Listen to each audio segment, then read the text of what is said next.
พี่น้องประชาชนชาวไทยทุกท่านสำนักพระราชวังได้มีประกาศอย่างเป็นทางการว่าสมเด็จพระเจ้าลูกเธอเจ้าฟ้าพัชรกิติยาภานเรนทิราเทพยวดีกรมหลวงราชสารินีสิริพัฒน์มหาวชรราชธิดาได้สิ้นพระชนม์แล้วนำมาซึ่งความโทมนัสสุดอาลัยต่อประสบนิกรชาวไทยทั่วทั้งแผ่นดินไม่มีถ้อยคำใดที่จะสามารถบรรยายความรู้สึกของประสบนิกรชาวไทยได้อย่างครบถ้วนเพราะความสูญเสียครั้งนี้ไม่ได้เป็นเพียงข่าวร้ายที่ประชาชนได้รับรู้หากเป็นความอาดูลสุดที่จะประมาณที่เกิดขึ้นในดวงใจของผู้คนทั้งชาติด้วยสมเด็จพระเจ้าลูกเธอเจ้าฟ้าพัชรกิติยาภาทรงเป็นที่รักเคารพและเทิดทูนของประชาชนทุกหมู่เหล่าทรงเป็นเจ้าฟ้าราชนารีผู้เปี่ยมด้วยพระเมตตาพระปรีชาสามารถและพระจริยวัตรอันงดงามเป็นแบบอย่างแห่งการอุทิศพระองค์เพื่อประเทศชาติและประชาชนตลอดพระชนชีพพี่น้องประชาชนที่เคารพรักทั้งหลายสมเด็จพระเจ้าลูกเธอเจ้าฟ้าพัชรกิติยาภาทรงดำรงพระองค์เป็นขัตติยนารีผู้ทรงคุณูปการยิ่งแห่งพระบรมราชจักรีวงศ์ทรงอุทิศพระวรกายพระสติปัญญาและกำลังพระทัยด้วยพระราชปณิธานอันแน่วแน่ในการสร้างสรรค์สังคมที่เปี่ยมด้วยความยุติธรรมความเสมอภาคและศักดิ์ศรีแห่งความเป็นมนุษย์พระปรีชาสามารถอันรอบด้านทั้งในฐานะนักกฎหมาย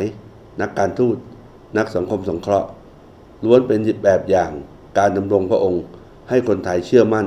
ในคุณค่าของตนเองกล้าที่จะใฝ่ฝันมุ่งมั่นพัฒนาตนเองและใช้ความรู้ความสามารถเพื่อสร้างประโยชน์แก่สังคมและประเทศชาติพี่น้องประชาชนที่เคารพรักทั้งหลายแม้วันนี้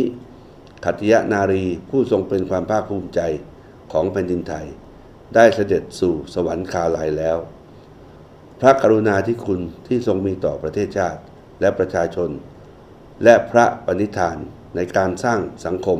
แห่งความเมตตาความยุติธรรมและความเสมอภาคจะยังคงดำรงอยู่เป็นมรดกทางคุณธรรมของชาติเป็นดั่งประกายแสงแห่งเพชรที่ส่องนำทางแก่คนไทยรุ่นแล้วรุ่นเล่าสืบไปในการนี้กระผมขอเชิญชวนพี่น้องประชาชนชาวไทยทุกคนได้ร่วมกันน้อมรำลึกถึงพระกรุณาธิคุณของสมเด็จพระเจ้าลูกเธอ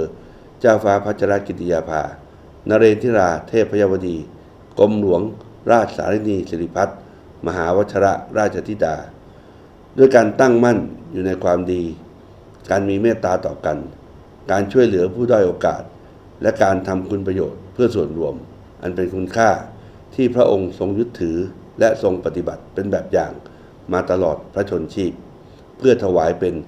กำลังพระราชาฤทัยแด่พระบาทสมเด็จพระเจ้าอยู่หัวและพระบรมวงศานุวงศ์ทุกพระองค์ในห้วงเวลาแห่งความเศร้าโศกนี้กระผมในนามของรัฐบาลข้าราชการและประสบนิกรชาวไทยทั้งในและนอกราชอาณาจักรขอน้อมรำลึกถึงพระกรุณาธิคุณอันล้นพ้นหาที่สุดไม่ได้ขอให้พระเกียรติคุณพระจิรยวัตรและพระกรุณาธิคุณสถิตเป็นมิ่งขวัญเป็นแสงสว่างแห่งเพชรในดวงใจของปวงชนชาวไทยตราบกาลนิรันดร์